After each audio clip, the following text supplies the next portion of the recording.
Hello friends, welcome back once again on my YouTube channel. मैं सलोनी फिर से आपका स्वागत करती हूँ मेरे एक नए यूट्यूब चैनल में। स्टूडेंट्स, आज हम लोग सेम वही पढ़ेंगे क्लास 7 की एनसीईआरटी बुक की climate and weather and climate adaptation chapter. तो स्टूडेंट्स, आज हम लोग जो टॉपिक पढ़ने वाले हैं वो है क्लाइमेट एंड अडेप्टेशन। तो चलिए पहले पढ़ाई को स्टार्ट करते हैं। उससे पहले जो भी स्टूडेंट्स जो मुझसे जुड़े हुए हैं, जिन्होंने चैनल को सब्सक्राइब नहीं किया है, वो फटाफट सब्सक्राइब कीजिए और ज़्यादा से ज़्यादा शेयर कीजिए और खूब मन लगा के पढ़ाई कीजिए। तो चलिए पढ़ाई स्टार्ट करते हैं।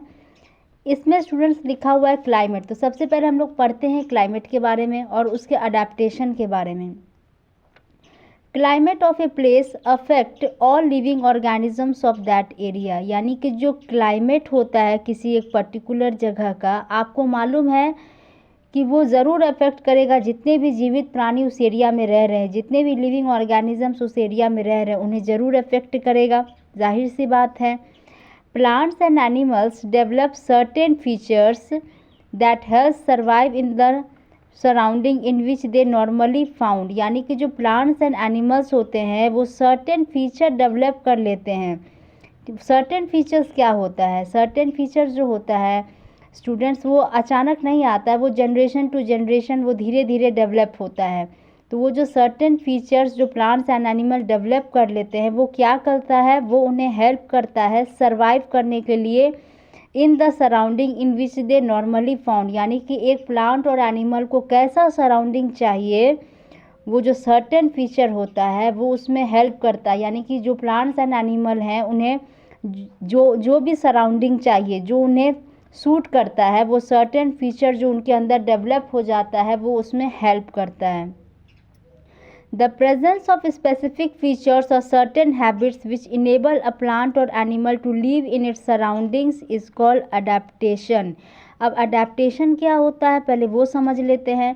तो हमने कहा था कि प्लांट्स और एनिमल जो होता है अपने अंदर स्पेसिफिक फीचर डेवलप कर लेता है और सर्टेन हैबिट्स भी डेवलप करता है। तो वो अचानक नहीं होता, वो जनरेशन बाय जनरेशन बहुत समय लग जाता है स्पेसिफिक फीचर और सर्टेन हैबिट्स को अपने अंदर डेवलप करने के लिए।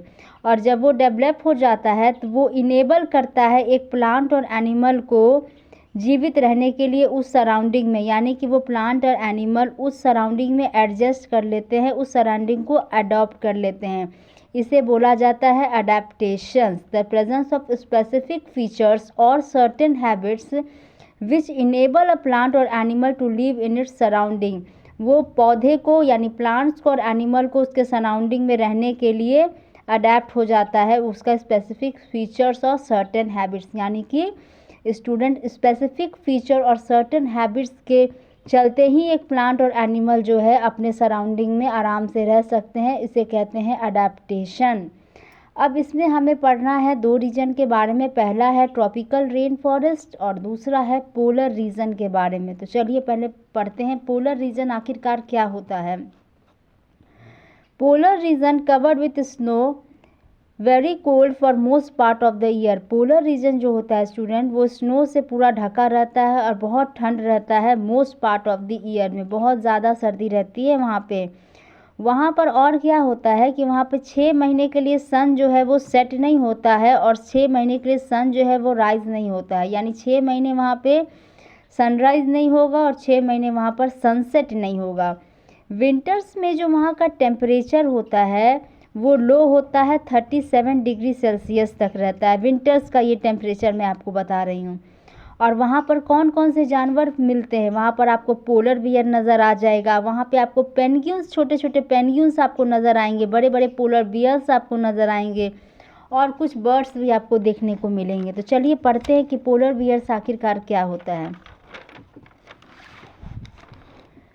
Polar bears white fur so that they are not easily visible in the snowy background. यानी जो पोलर बियर्स होते हैं स्टूडेंट वाइट कलर के होते हैं, उनके शरीर पर वाइट कलर का फर होता है यानी रेशे होते हैं, या एक टाइप से समझ लो उनके बाल होते हैं। So that they are not easily visible in the snowy background. यानी कि जो स्नो से ढका हुआ रहता है पोलर रीजन, यानी बर्फ़ से ढका रहता है पोलर रीजन, तो बर्फ़ का क्या कलर होता है स्टूडेंट? White colour. अब पोलर बियर का वाइट फर होता है, वाइट रेशे होते हैं उनके शरीर में, पूरा ढका रहता है, समझ जाइए, वाइट भालू आप मान के चलो, एक काला भालू होता है, ये समझ जाओ, एग्जाम्पल के लिए मैं बोलूँ वाइट भालू समझ जाओ, पूरा उनका शरीर वाइट फर से ढका हुआ रहता है। और वो क्या होता है कि जो स्नोई बैकग्राउंड होता है, यानी कि पूरा जो पोलर रीजन होता है बर्फ़ के चादर से ढका हुआ रहता है, सफ़ेद सफ़ेद सब जगह दिखेगा, उसी में ये सफ़ेद पोलर बियर रहता है वाइट फर के साथ। तो वो क्या होता है, वो इजीली विजिबल नहीं होता, अगर दूर से आप देखोगे तो आप दिखेगा नहीं, क्योंकि वो क्या होता है, पोलर बियर्स वाइट फर उनका रहता है और वाइट स्नो में इस तरीके से मिल जाते हैं कि उनको पहचानना मुश्किल हो जाता है। तो ये वाइट फर जो होता है, ये भगवान ने पोलर बियर के ऊपर क्यों बनाया, और ये वाइट फर पोलर बियर की कैसे हेल्प करता है, उनके बारे में थोड़ा सा समझ लेते हैं। इनमें ज़्यादा आपको कुछ नहीं समझना है। वाइट फर जो होता है प्रोटेक्ट देम फ्रॉम प्रीडेटर्स। अब ये प्रीडेटर्स और प्रे क्या होता है, पहले ये समझ लेते हैं। समझ जाइए, ये हमारा पोलर बियर है, ये हमारा क्या है, ये हमारा पोलर बियर है। तो पोलर बियर को कोई खाना चाहेगा ना, ठीक है ना। तो सपोज दैट ये ए नाम का कोई जानवर है जो पोलर बियर को खाना चाहेगा, तो ये क्या हो गया, प्रीडेटर्स, ठीक है। अब पोलर बियर का भोजन होगा, सपोज दैट पोलर बियर का भोजन बी है, ठीक है ना, पोलर बियर बी खाता है, ठीक है ना। पोलर बियर बी नाम का कोई जानवर है जिसे पोलर बियर खाता है, तो बी क्या हो गया, पोलर बियर का प्रे हो गया, और जो पोलर बियर को खाना चाहेगा वो क्या हो गया, उसका प्रीडेटर्स। तो ये क्या होता है कि पोलर बियर का जो वाइट कलर का फर होता है वो प्रोटेक्ट करता है उनको प्रीडेटर से, यानी कि जो प्रीडेटर्स होते हैं वो पोलर बियर को पहचान नहीं पाएंगे। उनका वाइट फर होता है ना, उसके चलते वो क्या होता है कि वो पहचान नहीं पाएंगे कि ये पोलर बियर है और मैं उसे खा जाऊं, क्योंकि वो स्नो का कलर और वाइट फर के चलते क्या होता है ना कि वो पहचान ही नहीं पाता है प्रीडेटर्स की ये पोलर बियर है और चलो मैं उसे खा जाता हूँ।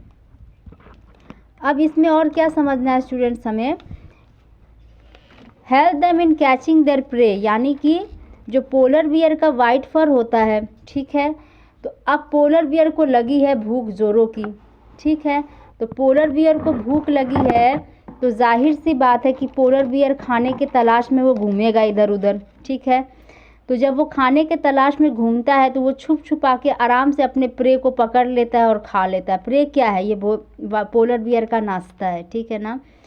तो वो स्नोई जो वाटर रहता है उसके अंदर स्विम करके, तैर करके किसी भी तरीके से अपने प्रे को पकड़ लेता है। क्यों पकड़ लेता है आराम से, क्योंकि प्रे को जानकारी नहीं हो पाता है कि पीछे से पोलर बियर आ रहा है, क्योंकि जो वाइट कलर का स्नो रहता है, वाइट कलर का आइस रहता है और वाइट कलर का जो फर रहता है पोलर बियर, उसमें जो ये प्रे बेचारा है वो कंफ्यूज हो जाता है कि ये पोलर बियर, क्योंकि वो क्या होता है ना, पोलर बियर आइस में मिल जाता है, पता ही नहीं चलता कि सामने पोलर बियर है, ठीक है।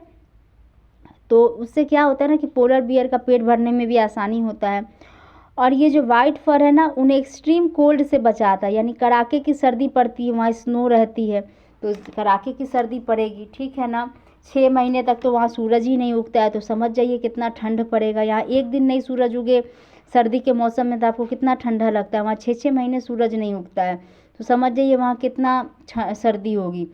तो उसमें क्या होता है कि उनका जो वाइट फर होता है उनके चलते उन्हें कम ठंडी लगती है, क्योंकि वाइट फर है तो इसका मतलब है कि जो उनके बॉडी का जो हीट है वो बाहर नहीं निकल पाएगा, वाइट एयर जो वाइट फर होता है उनको ट्रैप कर लेगा। और तो और क्या होता है कि पोलर बियर के वाइट फर के अंदर एक थिक स्किन होता है, बहुत फैटी स्किन होता है, जिसके चलते क्या होता है कि हीट जो है उनके अंदर ही ट्रैप हो जाता है, वो हीट बाहर नहीं निकलता, जिसके वजह से उनका बॉडी का टेम्परेचर मेंटेन हो जाता है और पोलर बियर को ज़्यादा सर्दी नहीं लगती है। Its paws are wide and large so can swim easily and walk on snow well. उनके जो पंजे होते हैं पोलर बियर के बहुत वाइड होते हैं, पाउज और लार्ज होते हैं, ताकि वो आराम से तैर सके और स्नो पे आराम से वॉक कर सके।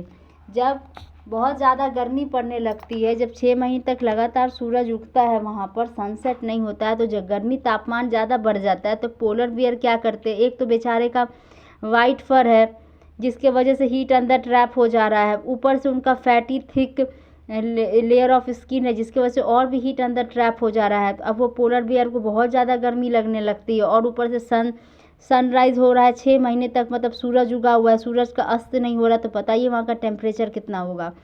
तो अब वो क्या करता है, उसको मेंटेन करने के लिए जो पोलर बियर है वो आराम से स्विम कर सकते हैं, स्नोई आइस में आराम से स्विम करते हैं।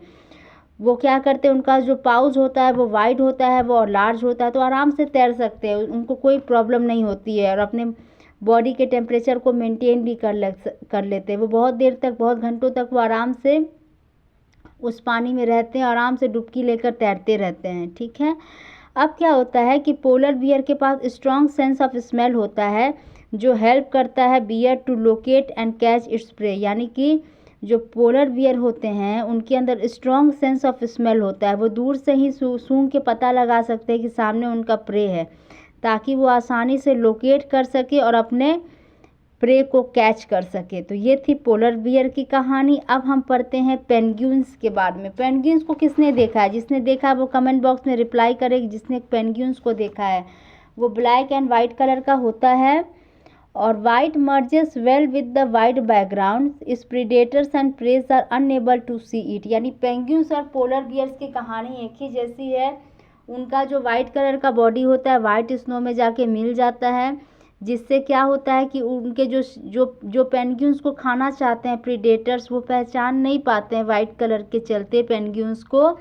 और क्या होता है, जो पेंगुइन्स जिसको खाना चाहते हैं, पेंगुइन्स का जो भोजन है जिसको हम कहते हैं प्रे, अब उनका वाइट कलर है पेंगुइन्स का, तो वो आराम से जाते अपने प्रे को कैच कर लेते हैं और अपना पेट भर लेते हैं। प्रे को भी पता नहीं चलता है कि पीछे से पेंगुइन्स आ रहा है। तो एक सिमिलर कहानी है पोलर बियर और पेंगुइन्स की। अब उनका थिक स्किन होता है, लॉट्स ऑफ फैट होता है, प्रोटेक्ट इट फ्रॉम कोल्ड, यानी कि जो पेंगुइन्स है उनका जो स्किन होता है बहुत थिक होता है, बहुत सारा फैट डिपॉजिट रहता है, जिसके कारण जो उनके बॉडी का हीट रहता है वो अंदर ही रहता है, वो बाहर नहीं निकल पाता है। इससे क्या होता है, वो उन्हें ठंडी से बचाता है, जैसे पोलर बियर्स के होते हैं। पेंगुइन्स हडल टुगेदर, पेंगुइन्स हमेशा झुंड में चलती है। जब भारी तूफान आएगी, ठंडी सर्दी हवा आएगी, तो वो झुंड बना लेंगे। झुंड बनाने से क्या होता है, उन्हें उनके बीच में गर्माहट रहती है और जो सर्द हवा, कड़ाके की सर्दी हवा, शीतलहरी होती है, उन्हें अटैक कम करता है। ठीक है। झुंड बना के ग्रुप में रहते हैं। अब क्या होता है कि दे डू कीप वार्म, ये ऐसा हडल्स क्यों करते हैं, ताकि वो अपने आप को गर्म रखने के लिए झुंड बना लेते हैं। Feets have webs, good swimmers, feets have webs and streamline body, उनका जो फीट होता है वो वेब रहता है और उनका जो बॉडी होता है वो स्ट्रीमलाइन होता है, जिसके वजह से वो आराम से तैर सकते हैं। तो पेंगुइन्स भी जो हैं वो पोलर बियर्स के जैसे गुड स्विमर होते हैं। अब थोड़ा सा हमने पढ़ लिया पोलर बियर के बारे में, पेंगुइन के बारे में भी हमने जानकारी ले ली। अब थोड़ा सा हम लोग आगे बढ़ते हैं और माइग्रेटरी बर्ड्स के बारे में कुछ पढ़ते हैं। माइग्रेटरी बर्ड को बोलते हैं कोल्ड रीजन बर्ड्स। वो माइग्रेट टू वार्मर रीजन, वो क्या करते हैं, जब कड़ाके की सर्दी पड़ती है तो वो उसको सह नहीं पाते हैं, उनके अंदर इतनी क्षमता नहीं रहती कि वो सह पाएँ, क्योंकि उनकी जो बॉडी रहती है वो ठंड से कड़क जाती है। जब कड़क जाएगी, अकड़ जाएगी, तो वो बेचारी बर्ड्स कैसे उड़ेगी। जब उड़ नहीं सकेगी, फ्लाई नहीं कर सकेगी, तो अपने प्रे को कैसे खाएगी, यानी कि उनका जो भोजन है वो कैसे पकड़ के खाएगी। तो वो असमर्थ हो जाती है। इसी वजह से वो बेचारी माइग्रेट कर जाती है, उस जगह को छोड़ती है और वार्मर इलाके में चली जाती है जहाँ पर गर्मी पड़ती है। They come back after the winter is over, और जैसे सर्दी वाली इलाके की सर्दी ख़त्म हो जाती है तब फिर वो वहाँ पर पुराने जगह पर शिफ्ट हो जाती है। इसका एग्जाम्पल क्या है माइग्रेटरी बर्ड्स का, Siberian crane from Siberia. Siberian crane होती है जो साइबेरिया से माइग्रेट कर जाती है, वहाँ से हट जाती है to Bharatpur in Rajasthan and Sultanpur in Haryana. अब ये जो बेचारी जो साइबेरियन क्रेन है साइबेरिया से भाग जाती है। भैया क्यों भागती है, वहाँ कड़ाके की सर्दी पड़ती है, वो बेचारी भूखे मर जाएगी, उसकी बॉडी अकड़ जाएगी, उड़ नहीं पाएगी बेचारी। अब वो अपना जान बचाकर भागती है साइबेरिया से। उस पक्षी का नाम है साइबेरियन क्रेन।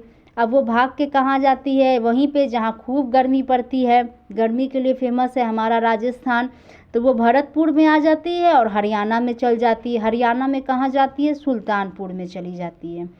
ठीक है स्टूडेंट्स, तो अब हम लोग पढ़ेंगे कुछ ट्रॉपिकल रेन फॉरेस्ट के बारे में कि ट्रॉपिकल रेन फॉरेस्ट क्या होता है।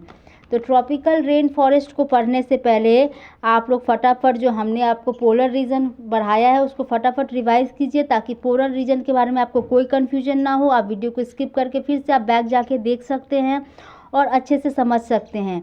अब मैं पढ़ाऊंगी आपको ट्रॉपिकल रेन फॉरेस्ट, जो नेक्स्ट वीडियो में पढ़ाऊंगी। तो जो भी स्टूडेंट्स ने मेरे चैनल को सब्सक्राइब नहीं किया वो फटाफट सब्सक्राइब कीजिए और ज़्यादा से ज़्यादा शेयर कीजिए और खूब मन लगा के पढ़िए। Thank you so much.